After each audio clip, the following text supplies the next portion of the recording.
Mesdames, Messieurs, bonjour au micro de Radio Shalom, Charles Lugassi. Eh bien, voici à présent notre bulletin d'information. Eh bien, certains d'entre vous ont donc pris connaissance des attaques à la bombe incendiaire de ces derniers jours contre le café Shalom, contre une résidence privée de Côte-Saint-Luc et contre le restaurant Chop sur la rue Queen Mary. Eh bien, la fédération CGA a déclaré qu'il était facile d'assumer que ces incidents étaient antisémites ou haineux, et comme certains l'ont spéculé en public. Or, la fédération CGA est en contact continu avec tous les échelons des forces de l'ordre et ils sont assurés qu'il n'y a strictement aucune preuve qu'il s'agisse d'incidents motivés par l'antisémitisme, aussi troublant soit-il. Le président du CGA, M. David Cape, a déclaré que la fédération CGA, par l'entremise de son directeur de sécurité et de l'organisation de représentation publique, le Centre consultatif des relations juives et israéliennes, entretiennent d'excellentes relations avec les forces de l'ordre qui les informent de l'évolution de l'enquête. Ils éviteront de faire des déclarations plus précises parce qu'elles croient que cela ne servirait qu'à miner l'enquête policière en cours.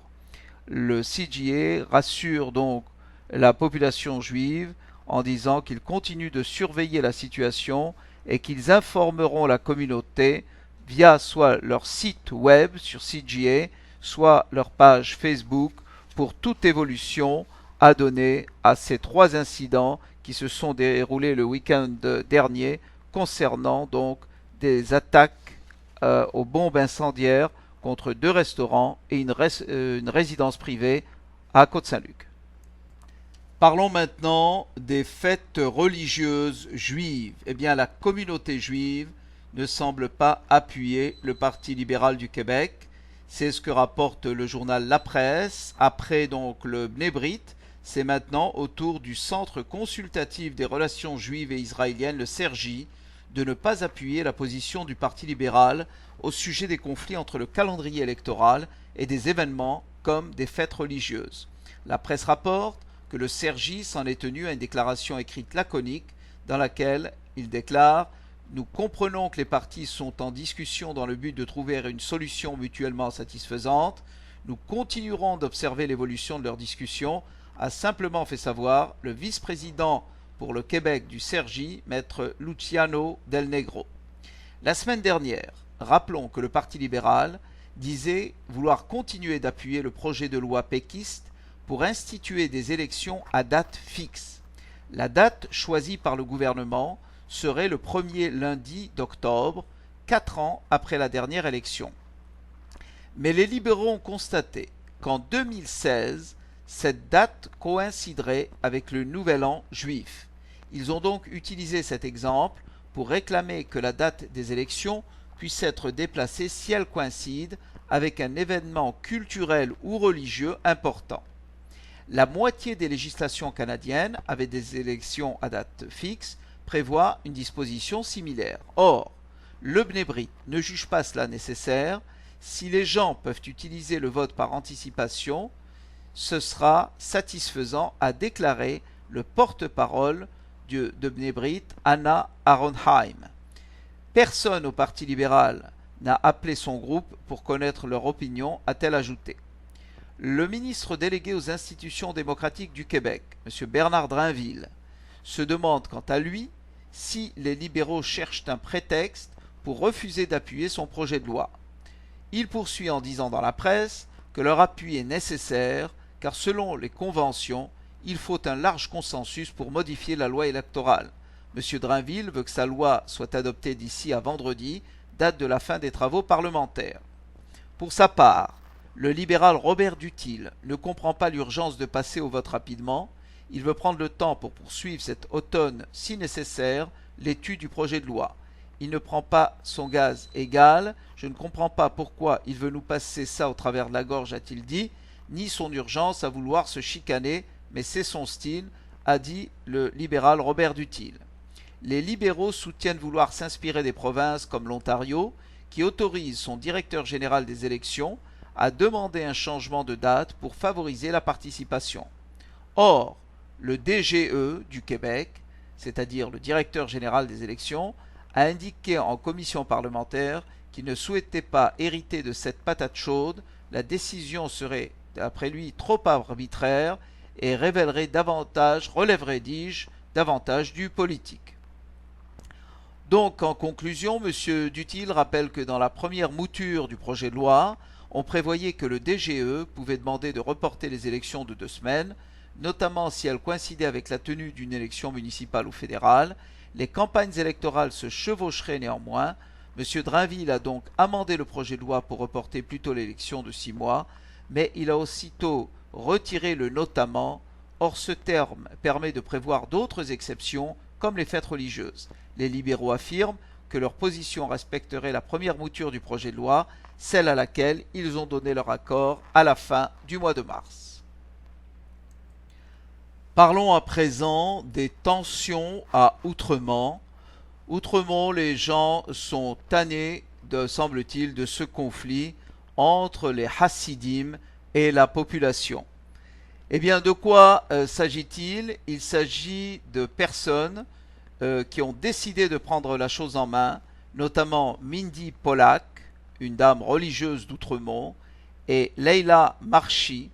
Mindy Pollack travaille dans un salon de beauté, Leila dans le milieu d'édition. Mindy a 24 ans, Leila 50. Mindy est juif hassidique, alors que Leila est d'origine palestinienne. Il a donc fallu que ça barde à Outremont pour que ces 2 femmes, vivant par ailleurs à 3 portes l'une de l'autre, décident d'unir leurs forces. Il y a 2 ans, elles ont fondé les Amis de la rue Hutchison. C'est un groupe citoyen qui vise à rétablir les ponts dans le voisinage. La presse rapporte que le quartier vit depuis quelques années sous tension. Frappé de nombreux interdits municipaux encadrant leurs pratiques religieuses, la communauté orthodoxe d'Outremont se dit victime de cabale politique, voire de harcèlement. L'acharnement de certains résidents n'a fait qu'envenimer les choses, et en 2012, il y a eu carrément des affrontements entre des Hassidim et la conseillère indépendante Céline Forgette, qui semble avoir fait du dossier juif une affaire personnelle. Il fallait équilibrer les choses, parce qu'on n'entendait pas que les voix négatives, a lancé Leila. C'est une militante de longue date qui a longtemps travaillé pour la cause palestinienne au Moyen-Orient. Alors nous avons créé une zone où 2 groupes très différents peuvent se parler sans se sentir menacés.